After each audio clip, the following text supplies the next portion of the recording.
happy na le khoto na le lem na ipa pathian aparin ikomwa ibon ba tunga tungta hen chi ka thum na hiyo Christmas tu pitan mang zo ta wa no mi sanau mo ilung kim viai ta sanok sana ai lo le ta satai na tan chawa imang khadeu lawai ka sa tunita honin tha thain kong gen ki dinge nu le pate adinga ahun ai la kum ke hi dum zu ya mang kha the hi ya khang lai te dinga khang lai tha ha chi san ha lai te dinga gon lok banga mal the kholai wana ing dia na mat the hi naw pang te dinga van tha hitana man the hi ya Christmas men hu jen tha tain kang ngen nom chu bang yan chi le pilwang ni Christmas man na lalpa jesun muna tangi lalpa jesu Christ atel khai chi atha tain michin ki ngai to ani chi hi I no te kuma kang ngen nuam pen a hi tunita hunin Christmas message hinon lowin Christ hungkin ading thu kong tiali lalpa jesu Christ thupi tain Bethlehem bongina apianga thupi tain gachia kinga nyam tain musidum tain Bethlehem bongina ang pianga cross nang le ke yading ang sia tu sun message ta hule thupi tain kai thoi nom ki da himale akgen ngelo gen wang ma ma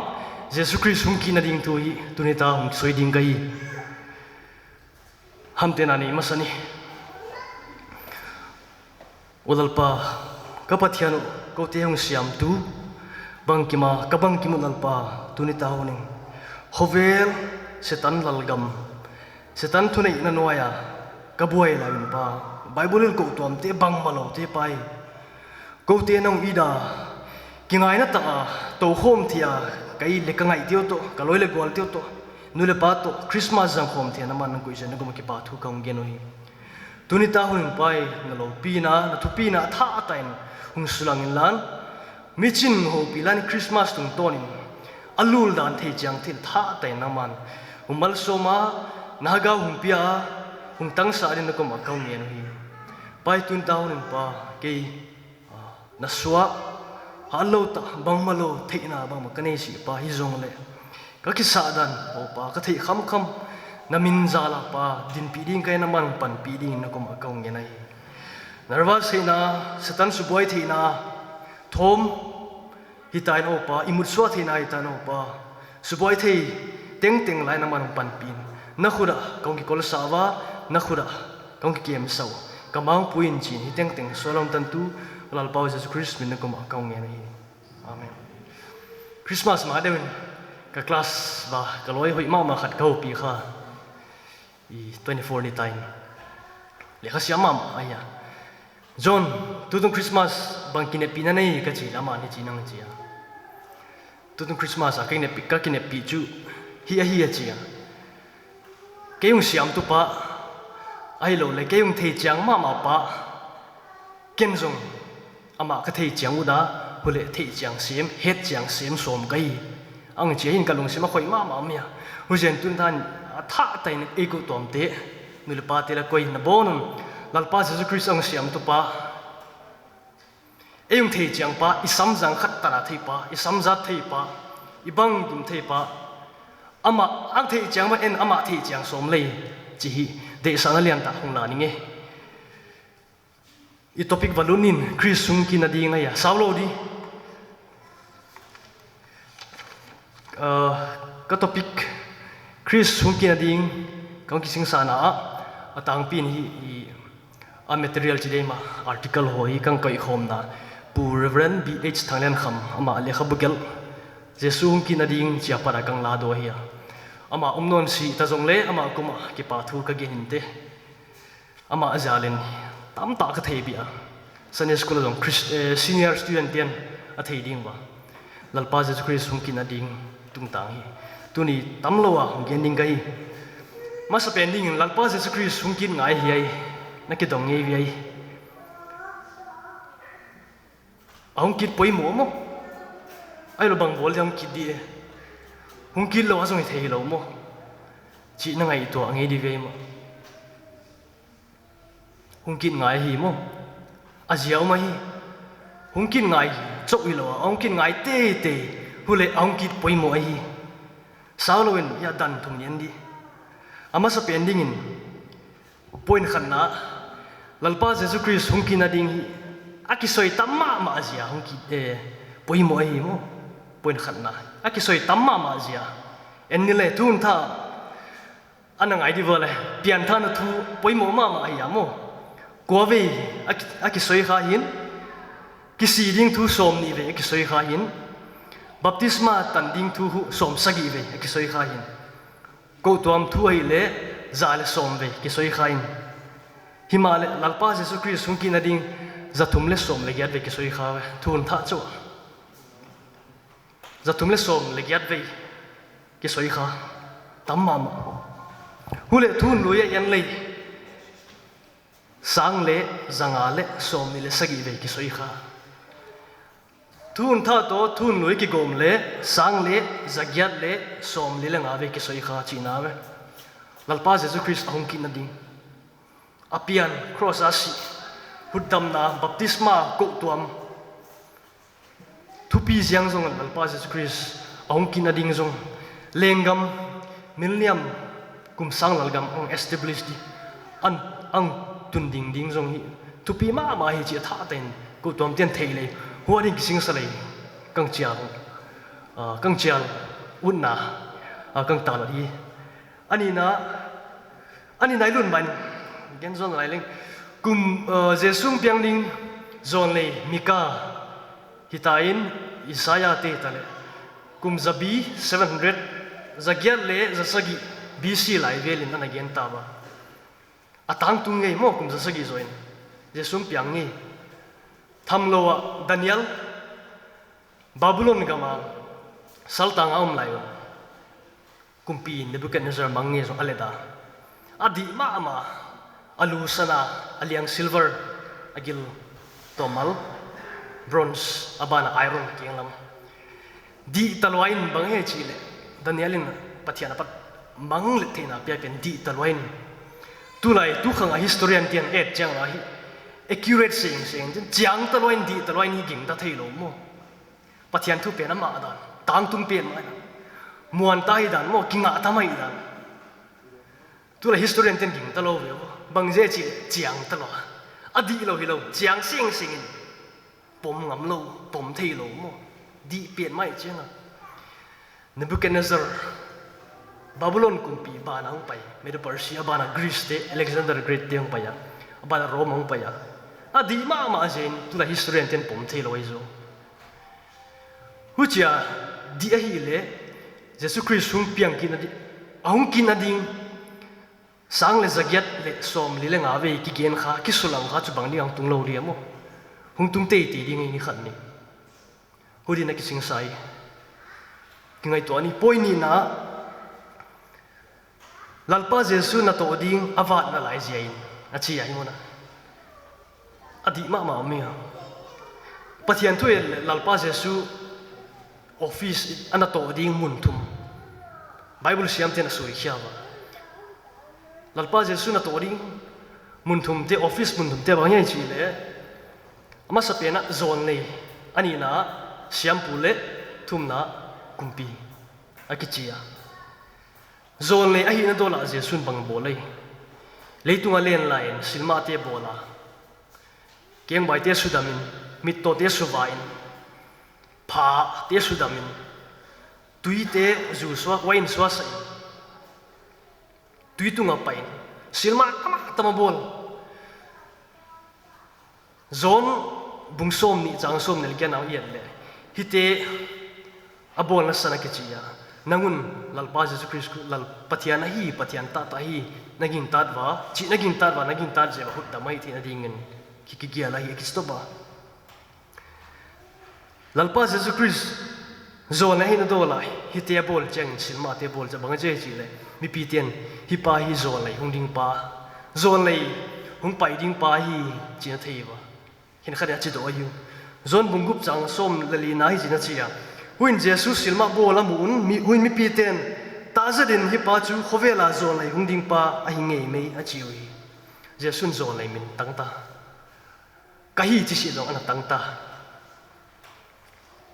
dan pia kit bu bung som le get chang som le get na bang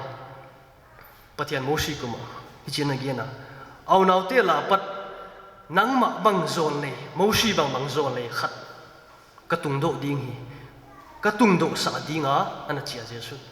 pathian na gena lalpa Jesu Christ achi na hi moshi bang zon nei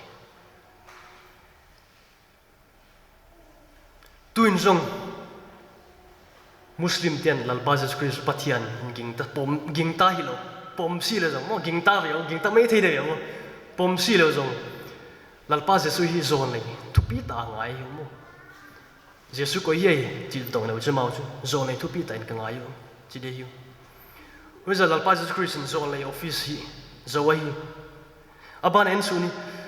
shampoo priest siam puhin na dola lalpa Jesu bang abole le zon thot khat bung khat chang ko na isim le I thei ta ma bang isuan na te ipuan in chu isuan ipuan me lo mo lungsim kisi ta ipuan in chu isuan na te ngai dam ding le di tat lo na zo se apat hung sil siang nin ama chu amuan hoin adi tat hi himuna bang ki mu chi le isuan na te ipuan in chu isuan na te ngai dam ding le ngai dam na nidang lai siam puten pathian kuma Israel mi pi tia ding ngai dam na ananget sa zelwa hutabang main lalpa Jesu Christ ngai dam na anget sa ilo anget sa ba dong pethein na lai suan ngai dam thi ma hi hubana isuan la pa parang sil siang thei ding chia hung ngai dam thei hung sil siang thei hu chiang le ang sil siang choi lo ama chu amuan wain ati tari hinalai lalpa Jesu Christ zon nei bana siampu suan lang ngai dam thei hung sil siang thei ama choi Hebraite bungpo na chang som ni li bang sim le lalpa Jesu Christ siampu ahi nangen tang ki gena Hebrai isim khataw le bungko na bang lalpa Jesu Christ zon nei the chief priest zon le tia lian pen atunung pen chi mu thei nau ma kong sim zol le bang zen ye chi le Christ chu ta zet a et sana khuda bol mun siang thowa alut sia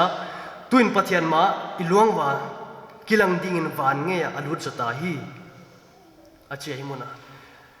hovela siam pute Israel te honai siam pute ina siam temple sungo a teng hi loin bang chi le vana pa ko ma to tai e ading et sain chi Chris ala gol zo de ve Chris mo de te ve hule ata sapom de te ve Chris mo din mun tu thei din na ki ngai tong i ve le mo te thu nei dan mo na simple tain again on da mai ni thei chet na na huzen lalpa Jesu Christ mu chet bang ye chi le siampu ia dinga siampu na zo ve lalpa Jesu Christ zon nei plus siampu abana thum na dinga office thum na bang ye chi le kumpi I Bible chang kidem na ba isai bung ko na chang sagi chang gen ai sim le aja chu ia dingin tapa ai lo le na pang pian yuma banga chi tapa pian yuma vai hom na chu liang gom dinga amin chu lim gedang lem got tu pathian hat kum tong pa lem na la ki chiding hi hule alal gamin agam vai hom nain pun na le thunei na kum tong lam ding chi mo lalpa Jesu Christ ki gen na ni khani che kum tong a leng gamang tun ding khu ki gen nai hima le zon nei na atong zowa siampu hi na zong azowa kumpi hi na lalpa Jesu Christ bol nai lo tong do nai lo Jesu apianin ko ya piange Bethlehem bongi na mo ava piangin sualam mi pil thum tian bang china valam to vele leng her ko ma paiwa bang ge nei hoya hi zurate kum pipa piang chu vajio yo zurate kum pipa piang chu vajio yo angelen het sa ja wajan jesu apian ning rong kum pipa chi min lo ani ta atang ta ka chi na achil asin piladin bang ge nei le inri cross dona tai hi chu Nazareth Jesu zurate kum pipa hi chin tai Jesu nung tai na chi lo nung zui tian tai na chi lo piladin ana ta sa mi hujan Jesu apiang in kum pipa bang na pianga asin kum pipa bang sia hi zong le kum pipa bang no bai hom nai si hi pen ki vat na lai ni khani cha tung ni hi teng thum hi point teng thum yat le hi kum pipa bang avai hom na lo jen al pa Jesus Christ ong kum kin ngai te te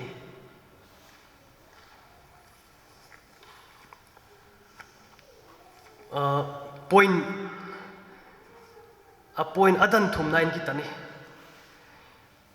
bang ye chi le adan thum na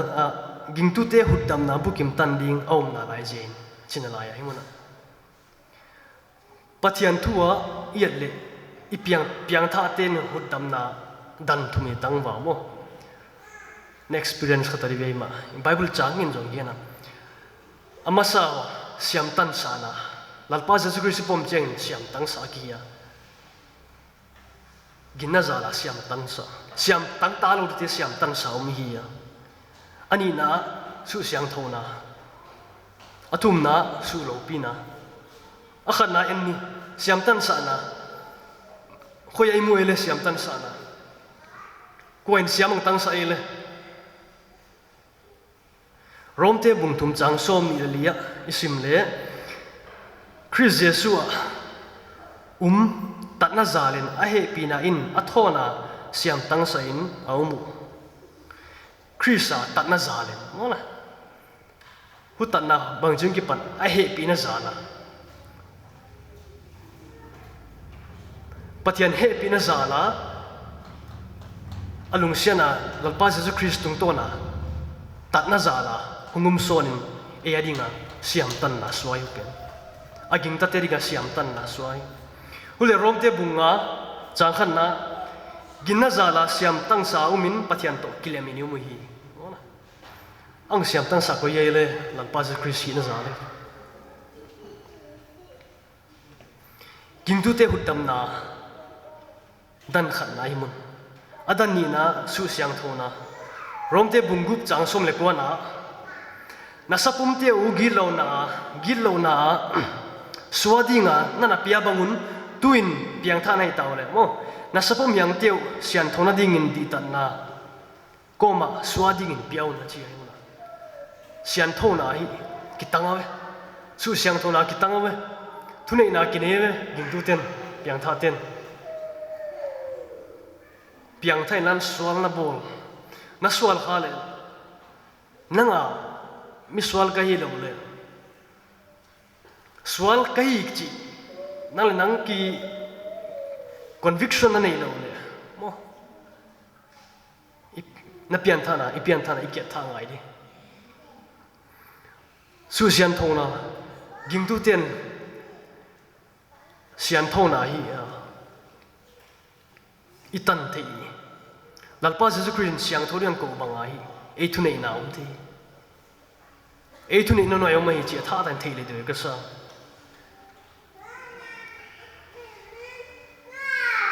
abana painin sulo pina romte bung get na chang som ni le thumai sim le ta hi na isapamu tat na mu na dinga in e ho jong lung sim in ithum ve ui korin thot khat na bung som lenga na abang hi china gena morthia tu inauma morthei lo kai thoi naumi sulo pina abulai sim siam tan sa na itanga su siang thona itanga gintu siang thode hin khozat theina mo thunei na hat na kinei hi lalpa Jesus Christ na athum na inei nai lo bang ye chi le sulo pina sapa ma gen le glorification cái gì isapum tận na lalpa Jesus Christ ang kum chiang à mi siang thode la ding ang pai chiang à ki hen na Thessalonica bung khat thot khat bung li chang som la thuma pat som le giat som le kwa ki ka lai mu bang mi si te mot thei te ta sa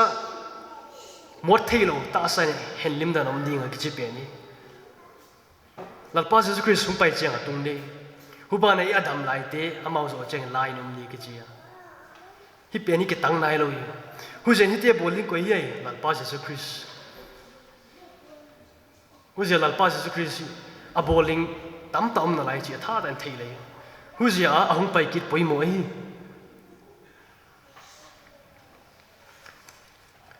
hu chi ta le bang chi hu na hum pai ding hu le bang chi bang hum pai ding ai chi en na lai ni Peter thot khat bung li chang sagi hi chin na chi hi zong le sil zo sia tom na ding chu anai ta hi hu zia in lung sim di ta pon la ham te kom in pilwang na chi Peter thot khat ki get lai so ta da mo 100 AD hilo do first century lai ki ge lai ya tu tan kum sang ni pai ta a sil zo sia tom na ding chu nai ta hi ana chi ta le bang chi na de le tung ha na sa ve ko chi tom tong nei me thei mo hu zen lung sim di ta pon lan ham ti ko min pilwangun chi ya zani masail inaw pangwani kha na thei di ve ma Henry Camillon inang na si sana ka zain ma ka sama ma me ina ko ma Bible ka sim lai ten su no ka kap do me ya ma ka satalwa kum 2016-17 la vele di ka ang aman jong ngai ma chiang don gen meaning how to khat kai national school ngai gi ge Facebook vela abuai na teng gen jelin ji goti ka vazina ka ki su khanon siwa hello karan tangwal manta abuai na bang kim ang kubai along simin chu as poine mo pathian ikep ding na pe ya mo chaw na chia gi legi ka ki mo sama ma mia tu tan no ka siam ka tang nai sia duty zo lo ki ngai ka hi asin jong asi ke ran wa pai do pai jong som lo ka ya bang je chi le si nu a ki del bang yam zia idam lai ki thei di lai ki thua thei di lai ki ya ang ho pilang sot tabiya kum khat wala tariya ka ki holo nau ndang chu poi mo vel bang lo teng gen ki ge problem nei teng le ma ka sama ma mi ya kang gen ut nai le bang he chi le sil zo sia top na ring nai ta ichi pe ni e ya din kilanian rapture se se lo yo lalpa Jesus Christ ang kum ni se se nga ki nga zo lo me the ve huma ki si me the ani ni ya ki si ve o class khat ve ama le ma ki that te vanim ka di ve chi ka ki debate ba a solution to and to gen the si hai mo pathian thu hi kharin ma le ma ni hin na ki la te vanim ka di hi bang chi ngai da na yo e the na ki pathian thu thu hi hiền khát in hú chơi lệ nít tiếng à dù đồn để khăm thấy bol để nít tiếng à xì lâu mo anh ini à khăm tiền nia rồi đi mau le mau cái thằng lâu mo chỉ chơi luôn hú chơi thâu thâu lệ bắt tiền ini ít thong asidi sang ham xì lâu mo ni khani cái thâu thâu đi lâu đi chỉ hông tung gì là hú dân bằng mà thấy xì hay Himalaya thấy cho mấy chuyện lệ ni khani cái bể đi ngay mo bằng chiếu ni thấy xì à hama savelin palam hile putang kan mai pawile puzam nang beisana yung sim chu sui chu hun nai lo ya mo chi bang ngai to na lian tang kilang poi ma me hu jen sili ahun ding ki theilo bang cha pai di ki theilo hi zong no zong koi mani pai hun ki thei sia iya din kilanin silzo se top na chu nai ma mai tin daun rapture na nga le nga zolo mei thi nei hu zen dung sim di ta pon lan ham te komen pilwang ta hin ko jang ni ging tu te Peter thot ni a bung thum chang som na hi chin again na himuna top na ni dinga chi sia hi zong le hima le lalpa ni chu zana guta bang ma in ahung tung ding hi achia lalpa ni mi te ang tak do na ni zong mei sei mo leitung ang kum ni zong mei sei Christung ki ding chi changin study dung zuin le khabu kasim na dung zuin dan ni na ki khena khat pen hi ging tu tela dinga rapture eloi gindan khat pen hi le kum sang lalgam tun ding dinga lalpa Jesus Christ sung kumin leitung ang tola khovela lengamang tun do hoya hu je thei sun I thei bang ye chi le lalpa Jesus Christ hung te te dinga hi mo lalpa ni chu zan ku ta bang achi hi mona thelo ka long pai da nei lungmuang ta no hun la ya zu khama wine khama nop ta om lai ba no atin pon cho hut mai bang ba eti zo Christmas anne saba lai bu ai lo le hun no ma mai za lai ta lalpa Jesus Christ kum the hi thei gi ye lai chiam ni bang sim nam mo ata ta hi mi thet kal vel tum sur le a ki khial chala ki ko ki the sin chin ken I ma ni hin na ke that te hi alung sim ngai to ne ka ngai to je lai hi chin ka ngai to a hin na ki lata a ki la zo a hi a ga wi ni chin ngai to ni ka ngai to as poi ne khai ka bol hiam ta le khai ka bol mi ka sa na ta le mo jirin ka ngai to hi pen ma de ya I ta sa sunga I ha ga om zia na ki sa the ya I ha ga apot cheng ta san bang ma na sa si a sil su I ha ga in na sa the I ha ga in til feel the chi na ya ha ga pen hi mu thei lo manglam de bang vel sa ha jan jan le ata sanga ha ga pen hi chiang zo di ngai na man di ve ma ken ka ging da kai ha ga chiang ma di ngai ka bol khial khaw na mo ta la nei ya medil van ya ta la nei chi le tham ka ngai to zen tun tawnin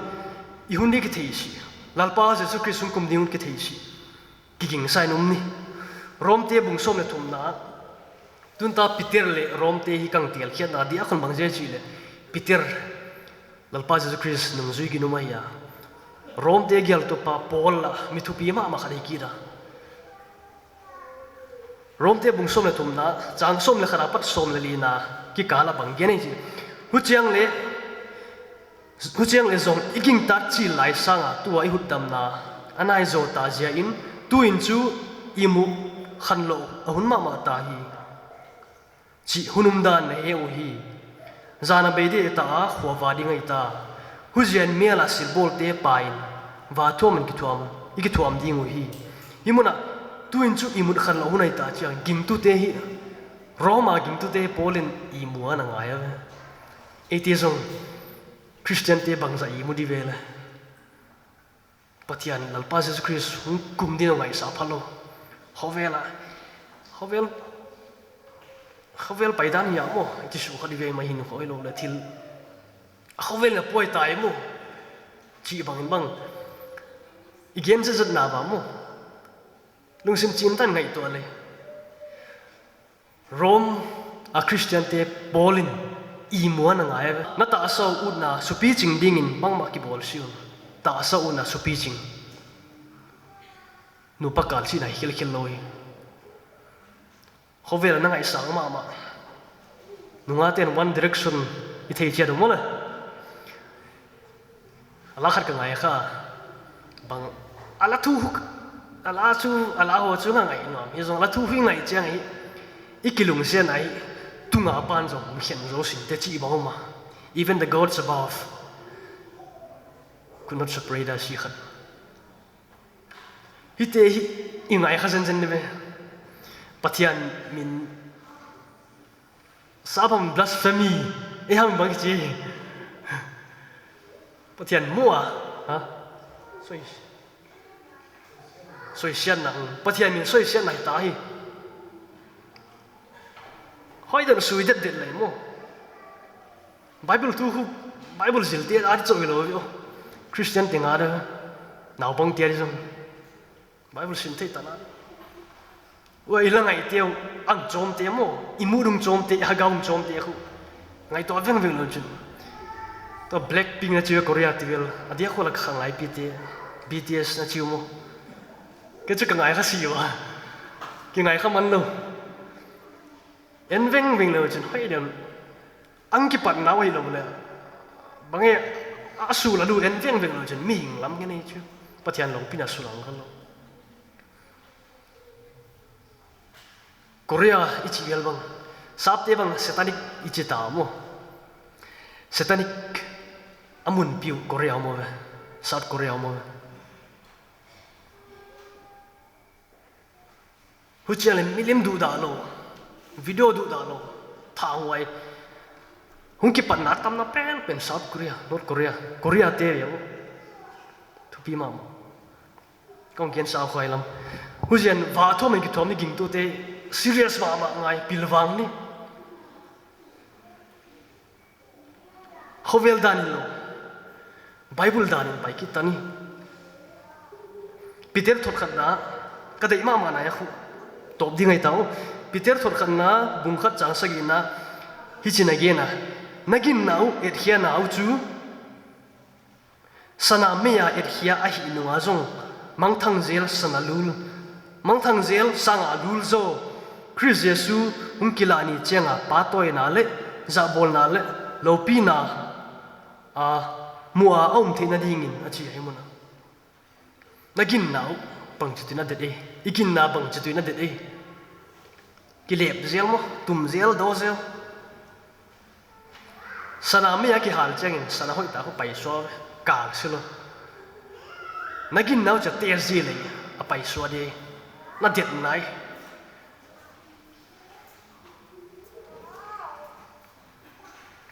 ule Chris Jesu hum kilani changin na chi ya lalpa Jesus Chris hum pai ki ding thu gen hi ya mo na ông kia là ni chơi bằng chơi lên, nãy na ba tuổi na mà này, dạ bol na, lệ lô pi na, mua ông thì na đi nghìn, mà này, lần pas cái súng bay chơi dạ bol na ông đi, ba tuổi na ông đi, phát in na ông đi, welcome in na ông đi, ai lo làm mai cái xoang lên na ông đi, cái xoang là mà, lẽ khá xíu lâu kìa phải exam, anh học sĩ mấy về lắm không? Fail mấy ngày đó, lẽ ra hội in xí mà, exam bia là tôi cho kim hoàng tăng ấy, mo, hút tao bằng cái gin tôi in qua, lần pas Jesus Christ ginum ta na zuile nunga tang walte, nunga tang wal pite bang dia khono, sian thau na to di ta na chi ta na khangdong lain, lần pas Jesus Christ izui ta na vi, azia chu ang pai chenga, ang pui chenga, izum lok na devle. Amaya mo 100% sure na ke chu vanam kai thi kai pui khatai di ke chu miss lo di chi nu le pati dong I bon ba to huni chang ki suang la lo na ding ki suang la lo a pa toi na za bol na le lo pi na a uma yum thi na ding in tha tan tu ni ta huni ko tom pi te nu le pa te le ka khang lai pi te naw bang te le na bon lalpa Jesus Christ hungkum chenga ele ama ilam to ama to ki to chenga ki suang la lo di zoom lo di himale ki pa di nuam di confident le wa lalpa Jesus Christ mu thei ding in I tun ta hunin a tha ta in kong chia linge hitanin ka hun ka zo dinge lalpan tunita thui gen zo sia lo pina tangin lan michin lungsima tham den en lan hito hin khwa zangnin pathiana dingin kian thani chi tom na ni kang gen idea tan zoning ki pa thu ham tena khan nei ni ola pa na ko ma ki pa thu kaung ke no hi tu ni ta hun pa hun hoi ta nang pia na thu ken khom thei di ho le ngai khom thei ding in nang man ke hi ta no pa ku tom pi ti ta no pa hinna dam nang pia na ko ma ki pa thu kaung gen son son ni tu ni ta na kaung gen na hong kin ding thu kaung ki kum ba pa na hong kin ngai hi hu le pui mo hi chi kaung gen ba hu le na hong ki chiang anol pa ki muang ta na maya ki suang la lo wa na maya zum lo wa na maya mai mial lo wa pai nang ma hung lam to thei na tha tain ging tu teng su harin nang ko na thei chiang ding nang ko na nang tak na alul dan na mo ding na ta sa ding kai dan sang ta kai dan thei chiang nin tha tain nang ma nang su harin na khuda hung ki kem sa ba humal so men kamang puin hasan na ken thei na nop na bang to bang din mun apa namin zala tuang am din ha naung pian na khuda hong kilano hiteng teng solon tan tu dal pa Jesus Christ min ko ma kaung eno amen.